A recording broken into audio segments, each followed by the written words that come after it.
Europe 1 Matin. Europe 1, 8h35, l'heure de la revue de presse. Avec Natacha Polony. Bonjour Natacha. Bonjour Thomas, bonjour Céline, bonjour à tous. Bonjour. Ce matin, en une de vos journaux, on trouve des vies, des parcours, des visages. Celui de Marcel Calafu en une de Paris-Normandie, un sergent français tué. Celui d'Assef Hussenkail, jeune Afghan retrouvé sur son radeau au large de Calais en une de Libération. Je naviguais vers mon espoir. Et puis des anonymes, mais si nombreux, en une du Figaro. De plus en plus de Juifs quittent la France pour Israël.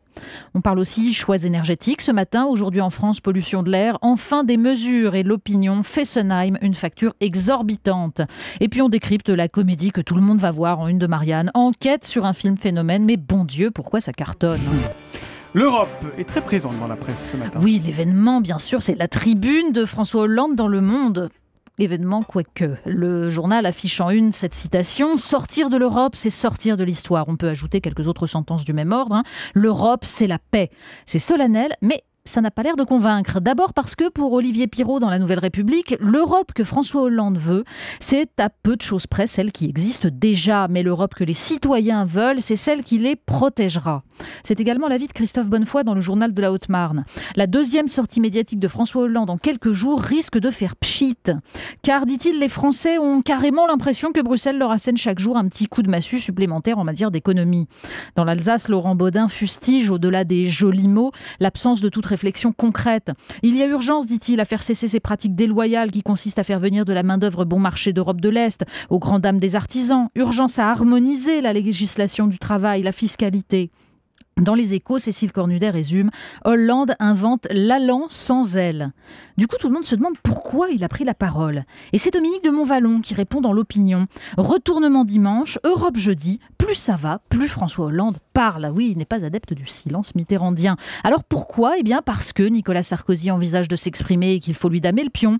Parce qu'il ne supporterait pas de se laisser supplanter par son Premier ministre. Alors il signe un texte que ne renierait ni Bayrou ni Borloo. Faute de majorité à gauche, il ne faut pas insulter l'avenir. Voilà, François Hollande qui veut faire avancer l'Europe. Il y en a d'autres qui se demandent s'il ne faudrait pas stopper la Ve République. Oui, les analyses de Dominique de Montvalon semblent en fait une introduction au texte de Jean-François Kahn dans Marianne. Ça aussi, c'est en une du journal. Pour en finir avec la Ve République. Et le fondateur de Marianne, il y va au napalm. Il fustige ce président sans crédibilité, obligé d'accepter un Premier ministre dont il ne voulait pas. Deux partis majoritaires qui monopolisent 80% de la représentation, mais bénéficient du soutien de 40% des électeurs et même de moins de 20% des Français. Un parti socialiste, dit-il, dont on peut d'un claquement de doigts dégager le patron en titre pour le remplacer par un autre apparatchik, un président de l'UMP détesté. Alors Jean-François Kahn déplore aussi la nullité des représentants de partis de gouvernement entre, dit-il, ectoplasme et imbéciles. Bref, la Ve République est morte, dit-il. Et si intervenait enfin le retournement de conjoncture tant attendu, eh bien cela ne changerait rien au problème politique qui est le nôtre, celui d'institutions moribondes qui marginalisent un PS déliquescent et va faire du Front National l'arbitre de la droite. Alors, à la Constituante, citoyens ? Si vous cherchez du coca chez Casino, eh bien, il n'y en a plus. Oui, et ce n'est pas sans lien en fait avec tout ce qui précède. Le Parisien nous révèle que le groupe Casino a décidé de ne plus référencer les produits Coca-Cola dans ses magasins au motif que la firme pratiquerait des prix trop élevés. Alors, premier réflexe, on ne va pas plaindre une multinationale dont les profits n'en seront pas franchement entamés, mais on lit l'article. L'encadré notamment expliquant que les distributeurs font de toute façon très peu de marge sur les produits de marque, mais se rattrapent en pressurant les PME qui fournissent les anonymes terrines, yaourts et plaquettes de beurre. Eux doivent baisser leur prix faute de disparaître totalement, de mourir. Eux doivent renoncer à la qualité dans la course au pouvoir d'achat.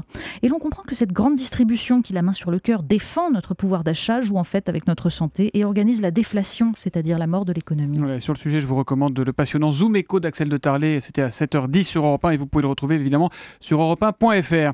Deux portraits en ces jours de commémoration, portraits de deux résistants. Oui, dans Libération, c'est le portrait de Gao Yu, journaliste chinoise de 70 ans enlevée pendant plusieurs jours et forcée à une contrition publique à la télévision pour avoir voulu commémorer les 25 ans de Tiananmen et ces centaines d'étudiants massacrés. Inexorablement, le gouvernement chinois efface la mémoire et contrôle le passé.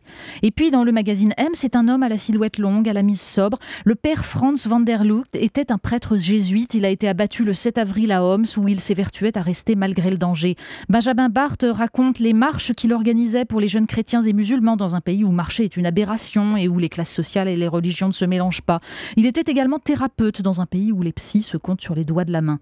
Le père Franz n'avait jamais condamné explicitement le régime, même s'il semblait acquis au soulèvement.